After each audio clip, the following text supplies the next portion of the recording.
जय हिंद प्यारे बच्चों।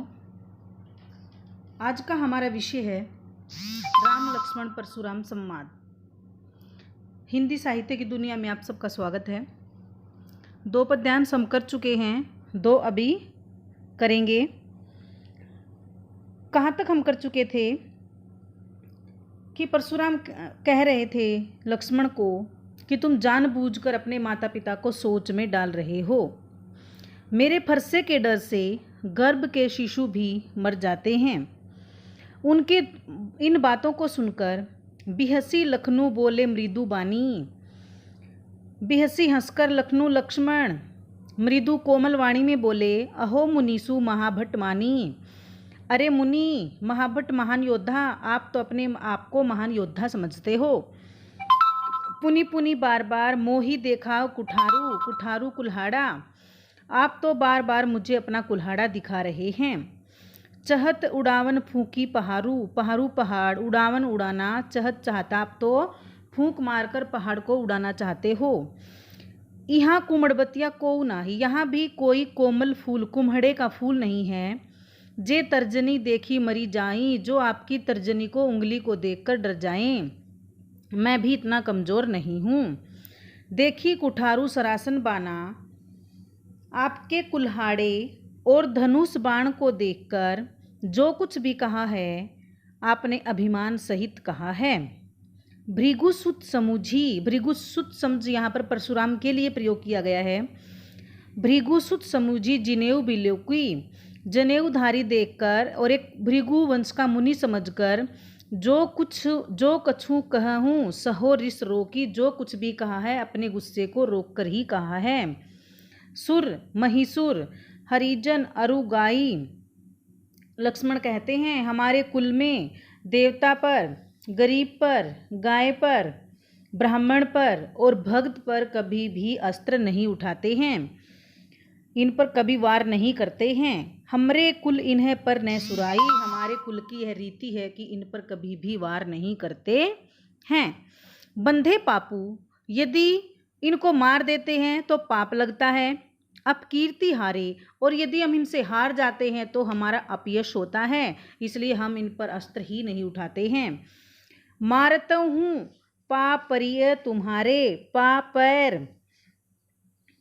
तो क्या कहते हैं,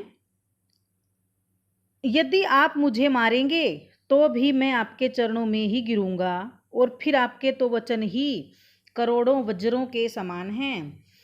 कोटि कुलिस करोड़ों सम समान, उपमा अलंकार हो गया है। वचनों तुम्हारा वचनों के समान है। तुम तो व्यर्थ में ही बेकार में ही धनुष बाण बाण कुठारा कुल्हाड़ा, तुम तो बेकार में ही धनुष बाण और कुल्हाड़ा उठाए फिरते हो। तुम्हें इन हथियारों को रखने की कोई आवश्यकता नहीं है, आपकी तो वाणी ही इतनी कठोर है। जो भी लोग की अनुचित कहे, फिर कहते हैं मैंने जो कुछ भी आपको अनुचित कहा हो क्षम हूँ, क्षमा करें। महामुनि धीर, हे महामुनि धैर्यशाली, आप मुझे क्षमा करें। सुनी सुनकर सरोस गुस्से के साथ भृगुवंश मणि भी परशुराम के लिए प्रयोग किया गया है। भृगुवंश मणि परशुराम गुस्से से भरकर गंभीर वाणी में बोले, मतलब बार बार लक्ष्मण उसकी बातों को मजाक में ले रहे थे।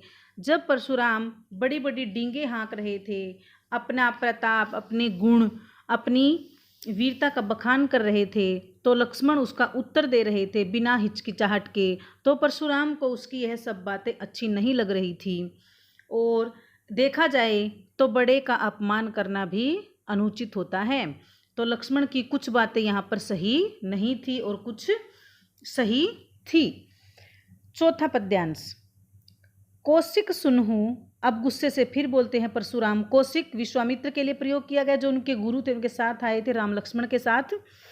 हे कौशिक, हे विश्वामित्र, सुनहु सुनो, मंद येहू बालकू, यह बालक मंद बुद्धि है। कुटिल, कड़वा बोलने वाला है। काल बस, काल के वशीभूत है। निज अपने कुल घालकू, अपने कुल का विनाश करने वाला है।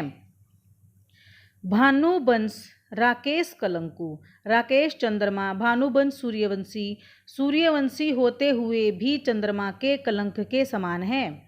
निपट निरंकुशु अबुधु असंकु, निरंकुशु जिसके ऊपर किसी का अंकुश न हो, निडर।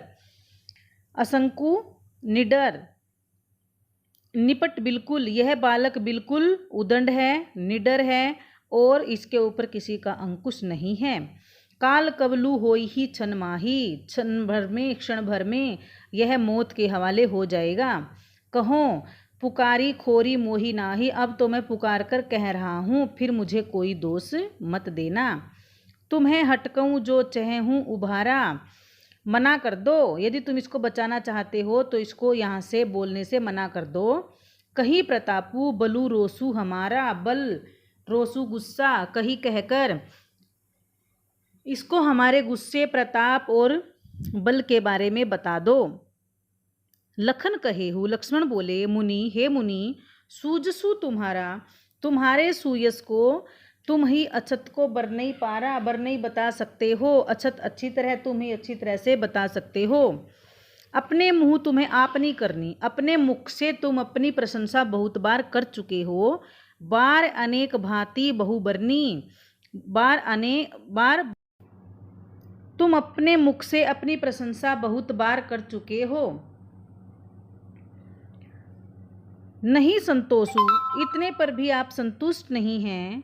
जनी रिस रोकी, तो जानबूझकर असह्य दुख को क्यों सहन कर रहे हो वो भी कह दो। वीरव्रती, तुम वीरता का व्रत धारण करने वाले हो। धीर अछोभा, तुम्हें धैर्य रखना शोभा देता है। गारी देतने पाहु शोभा, गाली देते हुए तुम शोभायमान नहीं लगते हो।